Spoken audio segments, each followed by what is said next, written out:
Hi అండి. 'కోట శ్రీనివాసరావు' గారైతే సడెన్‌గా ఆయనైతే చనిపోవడం చూసామండి. ఆహ్, చాలా ఖచ్చితంగా సినిమా ఇండస్ట్రీకి చాలా తీరని లోటు. ఎందుకంటే ఆయనని ఎన్ని విలక్షణ క్యారెక్టర్ చేసాడో చూసాం. విలన్‌గా చేశాడు, కామెడియన్‌గా చేశాడు, క్రూరంగా ఉండే విలన్‌గా చేశాడు. చాలా పిచ్చి పిచ్చిగా నవ్విచ్చే కామెడీ సీన్స్ కూడా చేయడం చూసాం. మనం 'బావగారు బాగున్నారుది' ఇలాంటిది సినిమా కావచ్చు. ఆహ్, మరీ విలనిజంలో ఇద్దర విలనిజం అని చూపించింది 'గణేష్' సినిమా. మేము వెంకటేష్ గారు నటించిన 'గణేష్' సినిమా చూడొచ్చు. విపరీతంగా మనల్ని ఎమోషన్ పడేసి అంటే అంత విలనిజాన్ని పండించి అంత అంటే 'కోటా శ్రీనివాసులు' అంటే దుర్మార్గుడు అన్న టార్చర్ అంత ఆ విధంగా ఉంటది ఆడవాళ్ళు. అలాంటిది మీరు చూసుకుంటే ఆడవారి మాటలకు అర్థాలు వేరులే మన 'వెంకటేష్' గారితో సినిమా అయితే ఆ సినిమాలో వాళ్ళ నాన్న క్యారెక్టర్ అసలకి ఏ విధంగా ఏడిపించేసాడు ఆ సినిమా అయితే. ఒక రకంగా చెప్పాలంటే చాలా మంచి క్యారెక్టర్ అది. అది కూడా అతనికి చాలా పేరు తెచ్చిందనుకోవచ్చు ఒక రకంగా. ఇంకా చాలా సినిమాలు చెప్పుకుంటూ పోతే చాలా సినిమాలున్నాయండి. ఒక్క సినిమా అని చెప్పలేం. హిందీలో కూడా చాలా ఆయన పాపులర్ కొన్ని కొన్ని మంచి సినిమాలు తీశాడు. అమితాబ్ బచ్చన్ తోటి కూడా సినిమా చేయడం చూసాం. ఆ తర్వాత తమిళనాడులో కూడా కొన్ని క్యారెక్టర్లు మంచి మంచి క్యారెక్టర్లు అయితే ఆయన చేయడం చూసాం.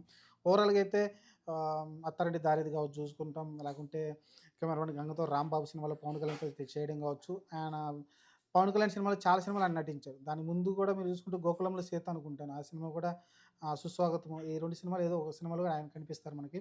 దాని ముందు పవన్ కళ్యాణ్ గారు వచ్చి దాని సంతాపం కూడా చెప్పడం చూసాం ఓవరాల్‌గా.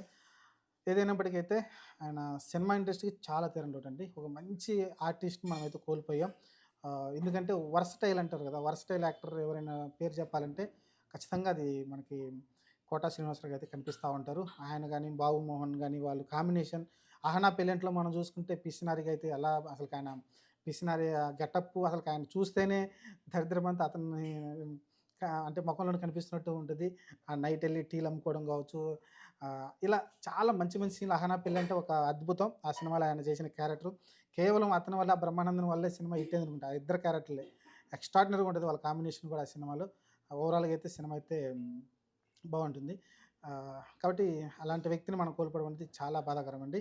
ఇంగా ఆయన చూసింది మనకు చాలా ఆయన ఒకసారి ఆహ్, రాజకీయాల్లో కూడా వచ్చారు. రాజకీయాలు కొన్ని చేశారు. తర్వాత వదిలేశారు. సరే ఆయనైతే ప్రశాంతంగా అయితే ఇప్పుడైతే ఆత్మకి శాంతి కూరాలనైతే కోరుకుంటున్నా. ఎందుకంటే నేను ఒక సినిమా లవర్‌గా ఆయన సినిమాలు చూస్తూ చాలా పెరుగుతుంటూ వచ్చాను. ఆయన సినిమాలు చాలా ఎంజాయ్ చేశాను. పాత సినిమాలు కూడా ఇప్పుడు కూడా పెట్టుకొని చూస్తుంటే 'బాలకృష్ణ' గాని, 'చిరంజీవి' లాంటి సినిమాలు కొన్ని ఓల్డ్ సినిమాలు చూస్తుంటే ఆయన చేసిన క్యారెక్టర్‌లు కావచ్చు, మిగతా హీరోలు కూడా డామినేషన్ చేస్తారు. అతని 'కోటా శ్రీనివాసరావు' సినిమాలో అంటే ఒక మంచి క్యారెక్టర్ చేస్తున్నాడన్న పేరు తెచ్చుకున్నాడు. ఆ సినిమా బాగున్నా లేకపోయినా 'కోటా శ్రీనివాసరావు' బాగా చేశాడురా! ఆయన క్యారెక్టర్ బాగుందిరా అన్ని విధంగా అయితే ఆయనైతే యాక్టింగ్ చేయడం చూసాం మనమైతే. ఆహ్, ఇదండి. ఖచ్చితంగా ఆయనకైతే ఆత్మ శాంతి కోరాలని కోరుకుందాం. ఆహ్